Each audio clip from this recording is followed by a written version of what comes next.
안녕하세요. 저는 조선대학교 병원 순환기내과 정중화 교수라고 합니다.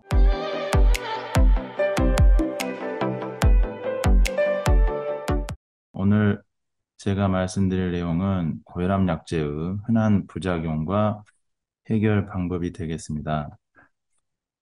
세실 26판에 보시면 많은 그 부작용이 나열되어 있습니다. 하지만 오늘 시간 관계상 중요한 부분 위주로 살펴보도록 하겠습니다. 과거에 이제 조덱틴 니페리핀 10ml 연질 갑셀이 있었습니다. 이걸 서브링규알로 주게 되면 혈압이 감소하게 되는데 응급 상황에서 많이 사용했었죠. 근데 이게 사용하게 되면 스트로크나 마요카르디얼 인팍션이 발생된다는 보고가 있으면서 요즘은 사용되고 있지 않습니다.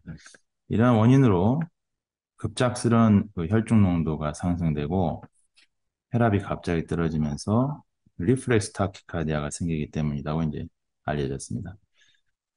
우리가 고혈압 환자에서 유릭 애시드의 상승은 심혈관계 사건, 즉 메이스가 발생합니다. 클로로살리돈 그룹에서 가우티 아스라이티스가 한 1.68%, 하이드로클로로사이자이드군에서 1.29% 정도 발생되는데 유레이트의 리옵섭션과 시크리션의 관여에서 이런 현상이 나타난다고 되어 있습니다. 실제로 환자 케이스를 보시게 되면 사용 후에 이렇게 유릭 애시드가 급작스럽게 증가하는 걸 볼 수가 있습니다. 우리 유릭 애시드 때문에 이런 가우티 아스라이티스 발생은 농도별로 그 분포가 다르다 이렇게 알려져 있습니다.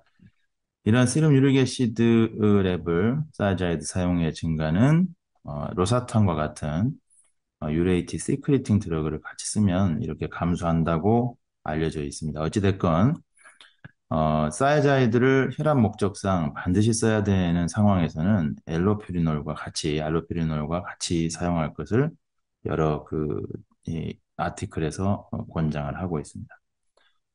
다음은 이제 에이스 이니비터 커핑인데요. 이 에이스 이니비터 유발 커핑의 리스크 팩터들이 있습니다.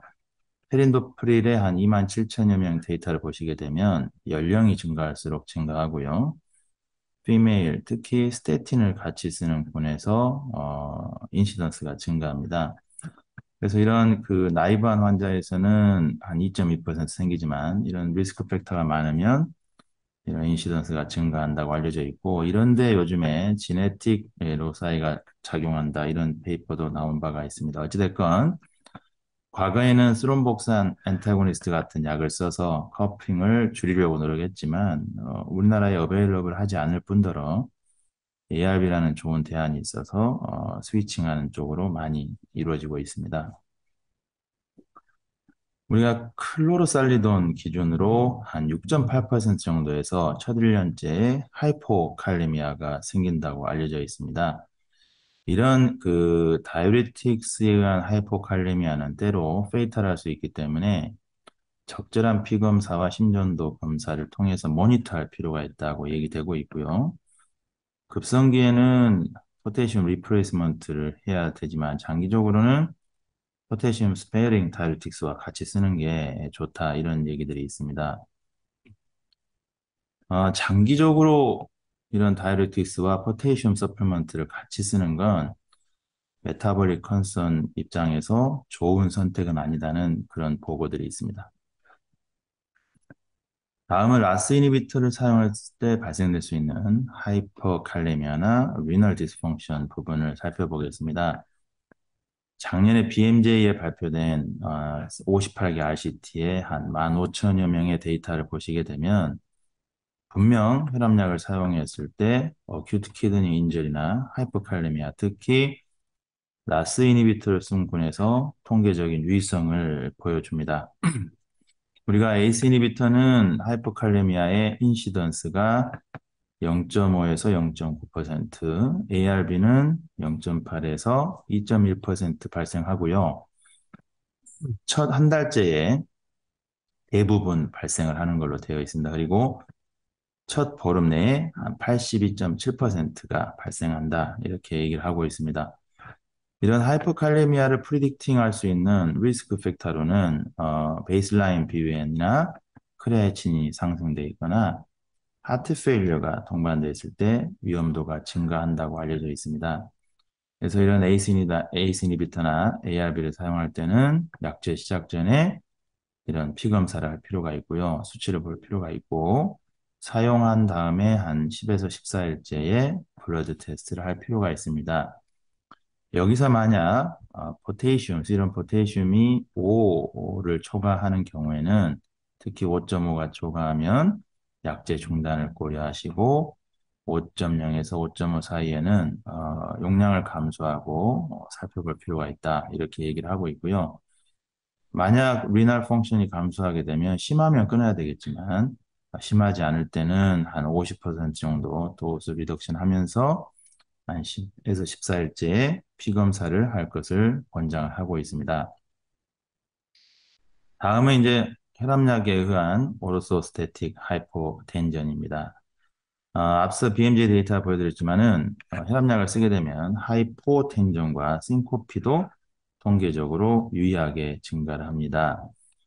데이타임 ABPM으로 관찰한 결과 한 17% 정도에서 발생하는데요. 고령이거나 당뇨나 심부전이 언더라인으로 있으면 이런 오르소스태틱 하이포텐전의 발생이 증가한다고 알려져 있습니다.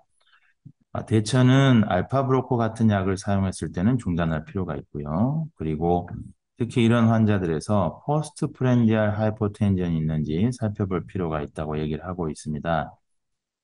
이런 포스트 프렌디알 하이포텐전이 있는 경우는 식후에 스프렌크닉 서큘레이션에 블러드 풀링이 생기기 때문이거든요. 이게 주로 카보하이드레이트 때문에 유발된답니다. 그래서 혈압약을 줄이지 않고도 아카보스만 써도 충분히 개선시킬 수 있다는 내용이 있고요.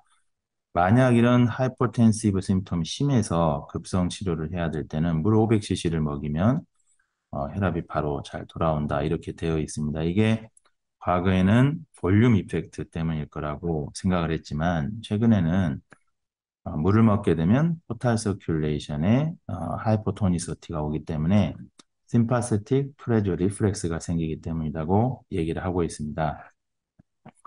이외에 미도드린과 같은 알파 아고니스트를 사용해 볼 수도 있고요. 아토모세틴이라는 약도 사용해 볼 수가 있겠습니다. 다음은 혈압약제에 의해 발생될 수 있는 브레디 에리스미아스에 대해서 살펴보겠습니다. 케이스를 보게 되면요. 68세 여자 환자분이 일주일 전부터 어지러움과 호흡곤란을 주소로 내원했는데 5년 전부터 CCB를 먹고 있고 어떤 일인지 일주일 전부터 테놀민이 추가됐다고 합니다. 내원 시심전도를 보시면 브레디얼스미아 정슈널 리듬이 관찰됩니다. 리트로그레이드 P웨이브도 보이죠. 그래서 기존 CCB의 베타 전환제를 중단하고 ARB로 스위칭하여서 5일 뒤에 관찰하니까 노멀 사이너스 리듬으로 돌아왔습니다. 가이드라인에서도 명시하듯이 이런 그 베타 차단이나 CCB 같은 경우에 발생하는 브레디어리스미아는 일단 약제를 중단하고 지켜볼 것을 권장하고 있습니다. 다음은 CCB의 앵크리드마나 진지발 하이퍼트로피에 대해서 살펴보겠습니다. 먼저 페리페럴 이데마, CCB에 의한 페리페럴 이데마와 관련된 메타 분석 결과가 있는데요. 1006개월째에 한 23, 4% 이데마가 발생할 수 있다. 이렇게 보고하고 있고요. 이런 경우에 라스 이니비터를 사용하게 되면 이런 이데마가 감소할 수 있다. 얘기를 하고 있습니다. 미국 데이터를 보시게 되면 이런 그 CCB의 이데마를 루프 다이ure틱스를 써서 병주고 약주는 행위가 있답니다. 근데 이런 행위는 지양하는 게 좋겠다는 얘기를 하고 있습니다. 다음은 이제 진지발 오버그로스인데요. 보통 디페디핀 사용하게 되면 6.3%에서 발생이 된다고 합니다. 암로디핀이나 들티아즘이 이것보다는 발생률이 낮지만 발생을 하는 걸로 되어 있고요. 남성에서 더 많답니다. 우리가 이런 경우에 약제를 중단하는 것도 좋겠지만 베니디핀 같은 다른 CCB로 치환했을 때 임프루브먼트가 있었다는 리포트가 보고된 바가 있습니다. 마지막으로 이렉타일 프로브럼에 대해서 살펴보겠습니다. 혈압 자체가 이럴트랄 디스펑션을 유발한다. 특히 설문조사 결과 고혈압 환자의 61%가 이럴트랄 디스터번스가 있다고 얘기를 하고 있다고 합니다.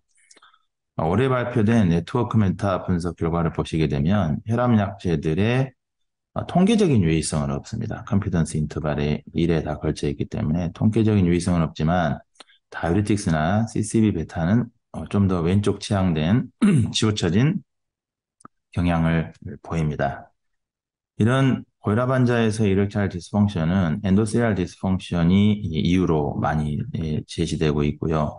혈압 자체의 엔조텐신 2 레벨 증가에 의해서도 발생한다고 되어 있습니다. 최근에는 프로 인플레메터리 사이토카인이 관여한다. 특히 이런 데는 엔조텐신 2 리셉터나 엔조텐신 레cep터가 관여하기 때문에 우리가 이 네트워크 메타 분석 결과를 보더라도 ACE 이니비터나 ARB가 꽤 이렉차일 디스펑션 부분에서는 뉴트럴한 포지션을 가지고 있습니다. 정리를 해드리면 혈압약제를 사용하다 보면 여러 가지 약제 종류별, 클래스별로 부작용이 발생할 수 있습니다. 하지만 저희가 간과해서 안 될 부분은 혈압약제, 항고혈압약제가 가져오는 메이스 베네핏이 너무 좋기 때문에 이런 어드버스 이벤트를 발생한 경우에 환자가 장기적으로 혈압약제의 수능도가 떨어지는 방향으로 가지 않도록 저희가 적절히 대처해야 된다고 생각이 됩니다. 그럼으로써 우리가 환자 예후를 더욱더 좋게 만들 수 있다고 생각합니다. 오늘 이것으로 강의는 마치도록 하겠습니다. 경청해 주셔서 감사합니다.